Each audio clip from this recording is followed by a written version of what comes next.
بناتي ما بيردوش عليا، تليفوناتهم مقفوله. طب مقفوله ليه؟ طب انتوا قافلين تليفوناتكم ليه؟ يوم الزلزال انا كنت هتجنن هتجنن هتجنن، واتصل بيهم ادور عليهم مش عارف ايه. انا اللي ما بيعملوهوش معايا اقرب الناس ليا انتوا بتعملوا معايا. طبعا هتقولوا لي يا هبه انت ما حطيتيش سكر ليه؟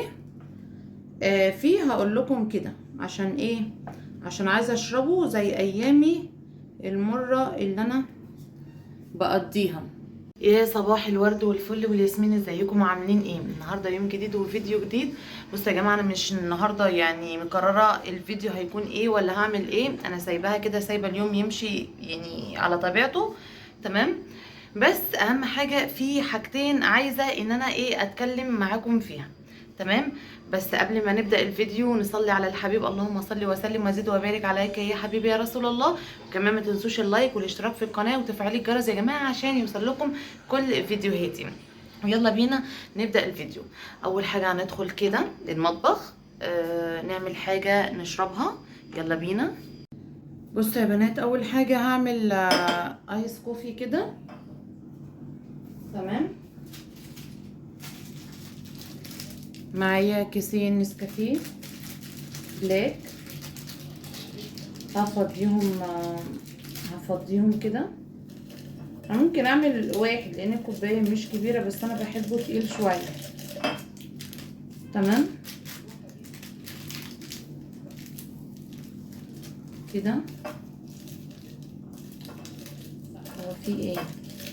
تحسوا ان انا، بصوا انا صاحيه من النوم عايزه انام، لان فعلا ما بنامش كويس. انا ما بنامش كويس يا جماعه نهائي. بصوا الجزء ده فيه والجزء ده فيه، خلاص كده كفايه.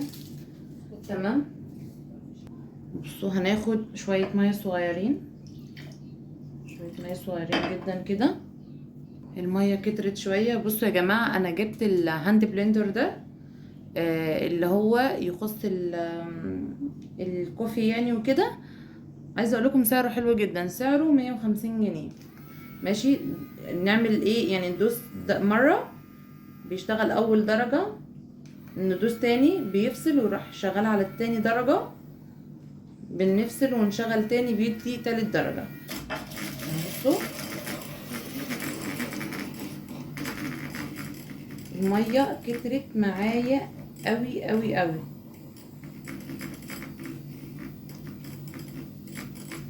بس بصوا في ثانيه الا ثانيه بيعمل الفوم بتاعه تحفه.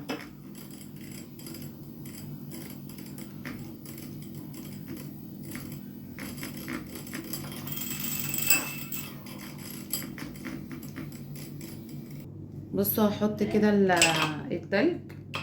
تمام. يلا بينا نحط اللبن. طبعا هتقولوا لي يا هبه انت ما حطيتيش سكر ليه؟ فيه هقول لكم كده عشان ايه، عشان عايزه اشربه زي ايامي المره اللي انا بقضيها. يعني ايه ايام مره؟ ايوه، يبقى طعمها زي الايام اللي انا بعيش فيها اهو. مش هحط اي سكر ولا اي حاجه، انا بالنسبه لي اللبن هو السكر بتاعي. تمام تمام. على جنب كده. ثانيه الا ثانيه هنعمل سندوتش جبنه كده في السريع، سندوتش جبنه كده في السريع، ونقعد مع بعض نشوف الكلمتين اللي انا عايزه اقولهم لكم. يلا بينا نعمل سندوتش جبنه. ماما عندها جبنه رودس مش عارفه التانية بيضه كده، انا مش عارفه طعمها ايه، بس انا بحب اللي هي بالشيدر او بالجبنه الرومي. والله كنت بفكر اطلع ال اسمه ايه، اللي هو بتاع السندوتشات، اللي هو صانع السندوتشات ده اسمه ايه، ميكر. والله ما فاكره، نسيت. ما علينا. من سندوتش جبنه كده في السخان كده.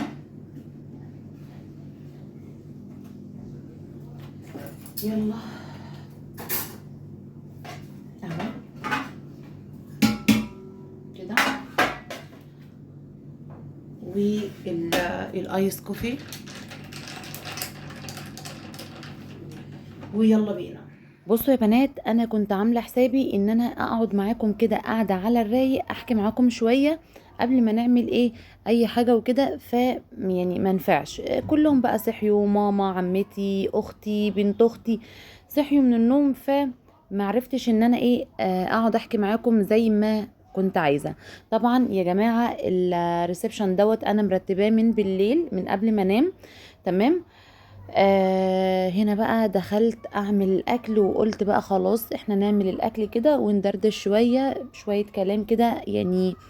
حابة ان انا احكيهم معاكم. بصوا يا بنات، انتوا ليكم الحق عليا ان انا اشكركم واشكركم من قلبي. هتشكرينا على ايه يا هبة؟ هشكركم على اهتمامكم بيا، انكم شايلين همي، انكم بتفكروا في هبة بجد. والله العظيم انا مش عارفة اقول لكم ايه. هتقولوا لي شايلين همك ازاي؟ اقول لكم يا جماعه يعني منكم من ذاتكم ان انتوا مهتمين بيا، بتسالوا عليا، متابعين كل حاجه. بشكر جدا الناس اللي دخلت لي على القناه التانية. تمام. وانا فاتحه لايف لان القناه التانية زي ما قلت لكم يعني واخده خلاص محتوى لايف، ما بقتش انزل فيها فيديوهات الا شورتس بسيط.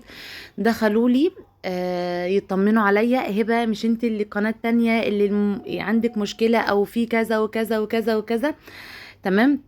فقلت لهم وكده، ورحبت جدا بيهم، قعدوا معايا في اللايف، هبه انت وصلت لحد فين وكده، وقعدت احكي معاهم بقى كده باستفاضه ومش عارف ايه وانا وصلت لايه والدنيا ماشيه معايا ازاي، والحمد لله. فطبعا انا بشكركم جدا جدا، بشكر الناس اللي دورت عليا، دورت على القناه، اللي هم عارفين ان انا بفتح عليها لايف عشان يطمنوا عليا. شكرا جدا جدا لدعواتكم ليا بجد. حتى يعني لو في فيديوهات قديمة شوية فالحمد لله لقيتكم برضو يعني بتدخلوا عليها يعني تواسوني، مثلا كان في موت اختي او اي فيديو بقى يعني بيتكلم عن موضوع، لقيتكم يعني بتتفاعلوا معايا، وده في حد ذاته انا مبسوطة بيه جدا جدا. يعني ربنا بيقطع من مكان وبيوصل من مكان تاني.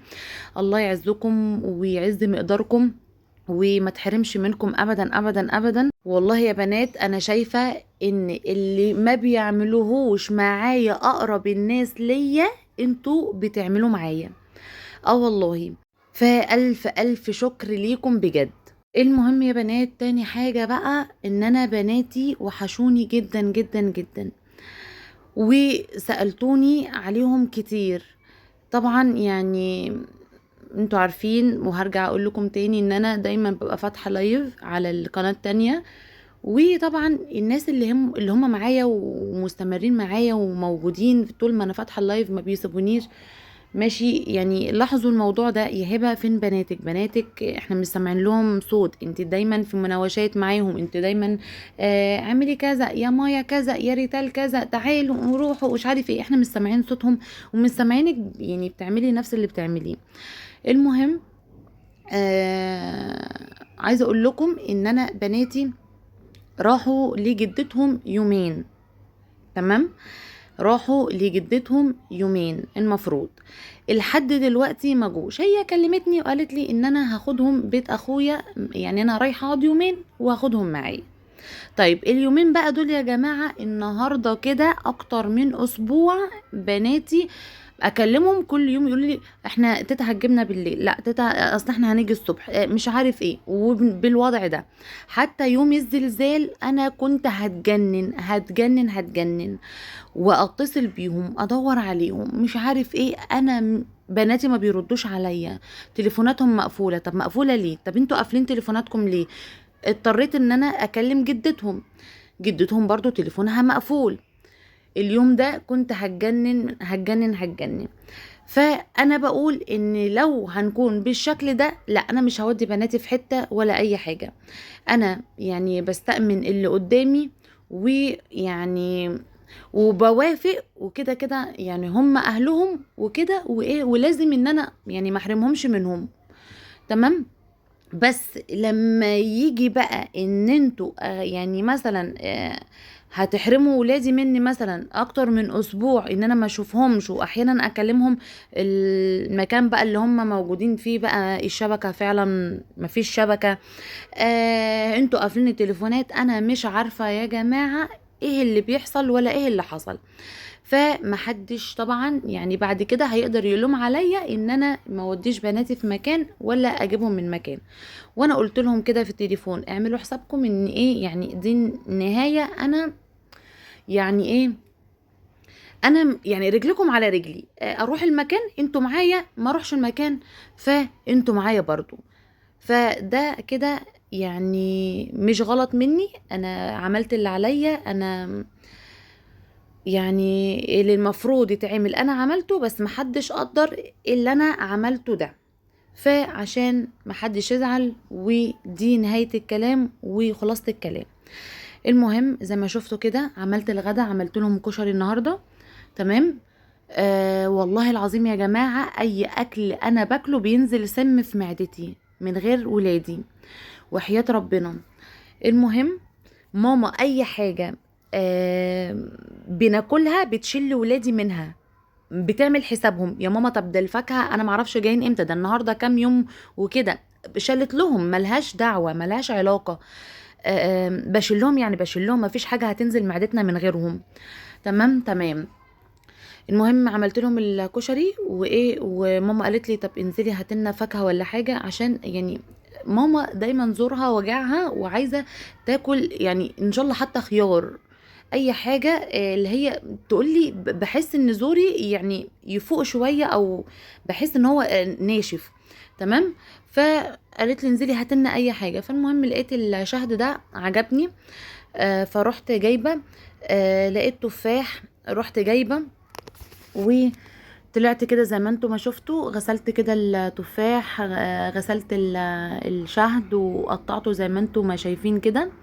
تمام. عايزه اقول لكم ان انا اصلا عشقي الشهد ده، وحياة ربنا بحبه جدا. بابا الله يرحمه كان بيجيب كتير، يعني يجيب بالكام واحدة كتير كده علشان انا بحبه.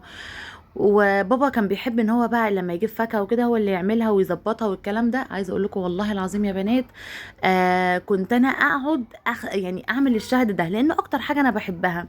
كنت اقعد ايه اقطعه وكده، واول ما احس ان انا بطني وجعتني وحياة ربنا من الاكل، يعني طول ما انا قاعده بقطعه باكل، اول ما بحس ان بطني وجعتني من الاكل اقول له بابا انا خلاص بقى كمل انت، عشان انا كده الحمد لله شبعت ومش قادره اكمل وبطني وجعتني.